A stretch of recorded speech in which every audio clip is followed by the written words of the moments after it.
He's my baby brother. So I was almost 7 when he was born. So he was like my first baby, you know. He was so cute. Cute little redheaded kid, you know, got all the attention. Everybody loved him so much. He was adorable. He was everyone in our family was kind of, I don't want to say it was dysfunctional, but it was dysfunctional. There was divorce, you know, when he was probably 7 or 8. And so maybe even a little younger. But anyway, I think that's when things started to go downhill for him. He had a lot of anxiety, a lot of anger. He was kind of left behind, you know, it seemed like. I don't know if those are the right words, but we grew up in Springtown when he was little, and then we moved out to the city, and he kind of met some people. And yeah, so when we moved, we lived with his dad.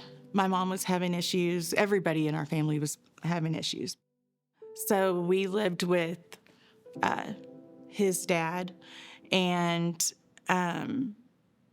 he was working a lot. So I kind of was in that parent role a little bit, you know, but I was 15, a teenager. So he didn't have a lot of supervision, and he just got into the wrong things very, very young, very young. And he dropped out of school. He just was having a really hard time finding his way. But he was a great person, you know, he just had a hard time finding his way. He started very young, smoking pot, drinking, stuff like that. By his early 20s, he was doing heroin and pills, Xanax, a lot of Xanax, like losing cars, that much Xanax. Like, we never understood how he could just lose an entire vehicle, but he did more than once. Lost a car. Left it at a red light. Just got out, walked out at a red light. Then in 2005, his daughter was born. And I think that's when the fight for his life really started. I remember going to the hospital to see her, and she was in the nursery, and he was kneeling down by her praying. And then I prayed, you know, and I just said, God, help him. Help him. He wanted to be sober. That's the thing, you know. I've known people struggle in addiction, you know, and they party, they whatever. He was not a partier. He, especially, you know, at this time, Erin, his daughter, her mother never used anything like that. And so he started going to rehab after rehab, facility after facility. And the first year he got on methadone, he was sober, you know, he was trying. He was very anxious and stressed out, but he was sober. The next year, he had a few slip-ups. And then the year after that, he just couldn't get a grip, you know, and back to facility after facility after facility. So then I don't know how it happened. Just one time, I mean, probably the 9th or 10th time he in rehab, he got a scholarship from someone, and he went to a facility out in near Whitney, Texas, and it was different. And he found his way, and his life changed. That's when he became Thomas. And the transformation, just the weight that was released from him, and his who he was came out. Oh, I'll never forget it. I'll never forget it. He went on to become a peer support specialist, and then he was over alumni services at this recovery center. He helped so many people, not just the people there. You know, his heart was just huge, and he just loved everybody. He would help the homeless, you know, but people struggling, he would drive up here to Fort Worth all the time, you know, and just he led so many people to recovery over the next several years. It was amazing. He really did change. Like, his name change, that was just the beginning. Like, he was finally himself. I mean, for years he did great.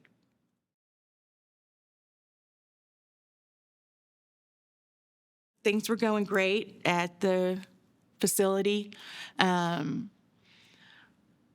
guy that had given him the scholarship, the CEO, and him were very, very close.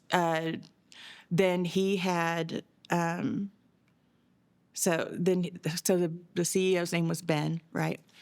And then another guy named John that my brother helped into sobriety. Those three guys, Ben, Thomas, and John, just that rehab was that's what they did. I mean, it was such a special place, and everybody knew it, you know? Anyway, I don't know what happened. I wasn't there. Ben, in December of 2020, passed away. It was a heart attack, but it was drug-related.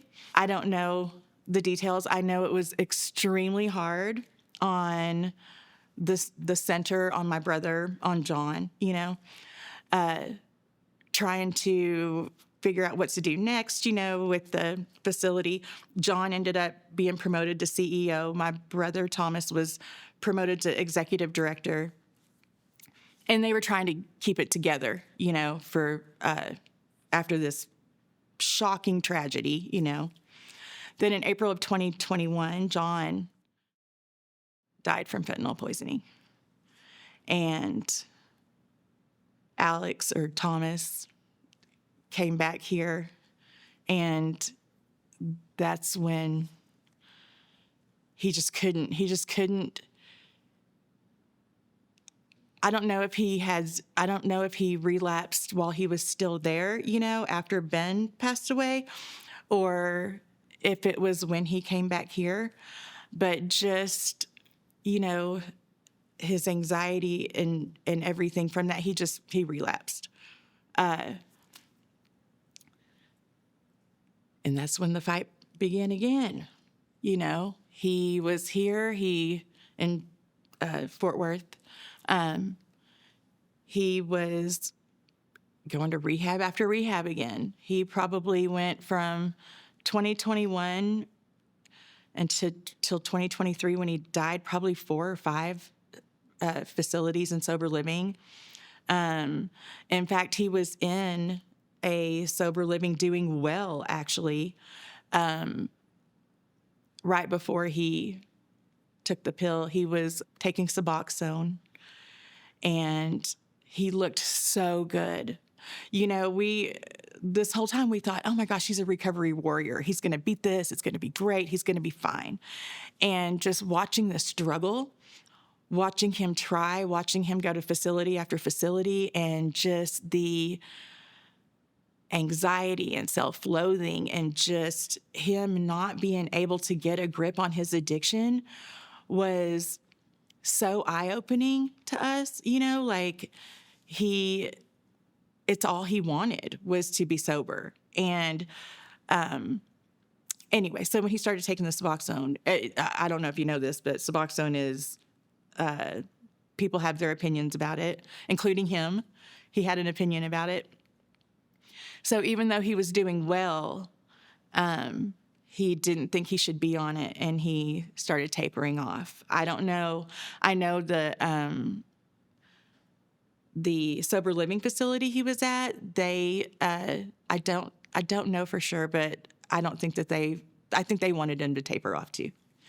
So he starts tapering off, and during this time he had started his own mobile detailing business, which was actually doing really well. You know, he was doing things while he was trying to get sober. So then last week of October, you know, my mom was telling me that his anxiety was getting to him, and he was talking about leaving the sober living. And I was like, no, he can't leave. He's doing so good. He's just got to get through this. He's just got to get through this hump, and he'll be fine.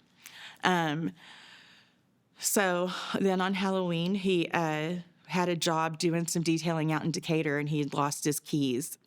So when he lost his keys, that was kind of like we knew, you know, he was probably using. It was just one of the things that he would do, like losing a car, but not as bad, right? So he ended up at my mom's that night, and you know, she said that he wanted to leave the facility, and I was like, so it was back and forth with my mom. Like, he's got to go back. You know, he can't mess this up. He was there on a scholarship, you know, and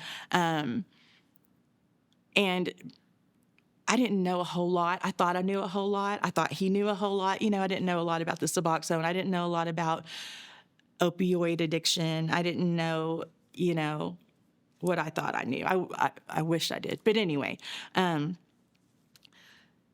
so that's where we were. We were trying to, you know, talk him into going back and everything. And so we just had to find his keys, help him find his keys so he could go get his truck and get back to the facility. Anyway, so a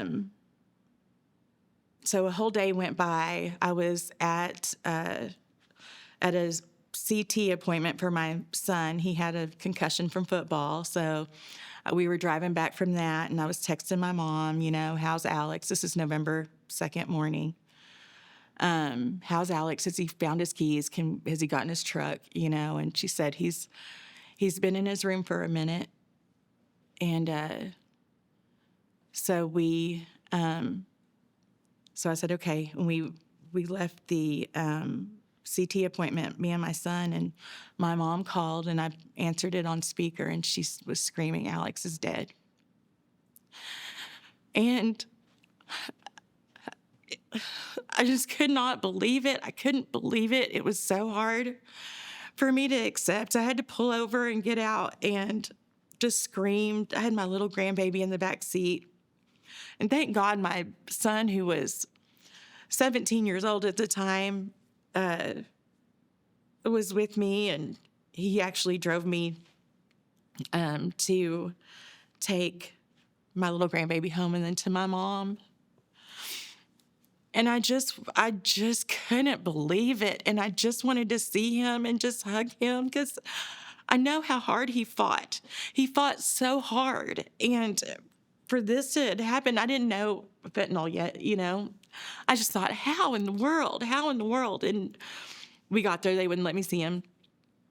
You know, my mom was there, my sister came, his daughter came, everybody gathered at my mom's. And that's when we learned about fentanyl. That's when there was an officer, Sergeant Baines, and I'll tell you, Sergeant Baines, I am so grateful for that man. He said, I'm here because a couple months ago, Governor Abbott passed a law, and now fentanyl overdoses can be charged as murder. So this is a crime scene. And that's when we started learning about everything. It took him a long time to process everything. I did finally get to see him. And they let me walk him out to the medical examiner's van.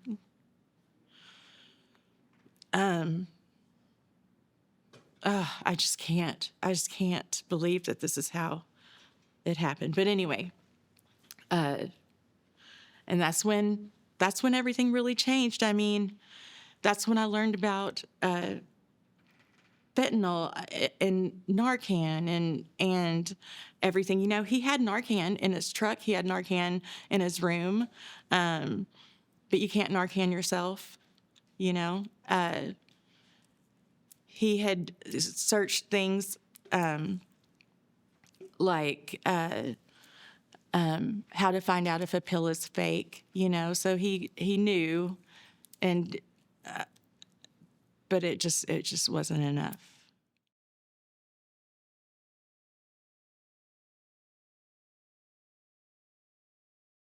So as soon as that happened, you know, so when he was first fighting back before he went to the rehab, I'm going to back up a little bit. I started going to school, and I was studying substance use. I thought I was going to find a way to save him, right? Well, then when he got sober, I thought, this is too hard. I'm not going to do this. It's too hard to work with addicts. I'm not going to. I know myself being in recovery, it's not easy to work with addicts. I'm just, you know.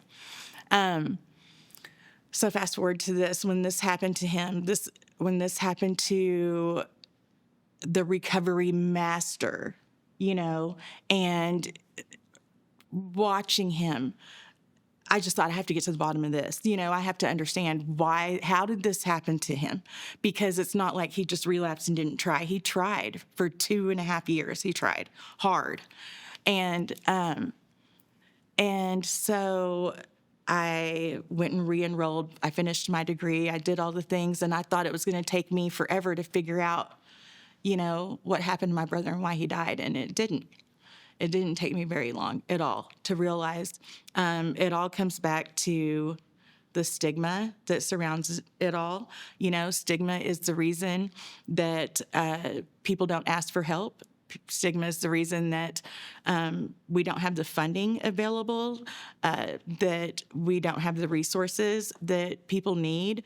And in his situation, his whole entire support system was instantly gone. Either they died or they turned their back on him for relapsing. And I don't know, I wasn't there, you know. But the facility that he went to, I feel like, you know, the stigma surrounding Suboxone. I mean, it all comes to that. So, you know, so here we are now, and my whole life has changed, and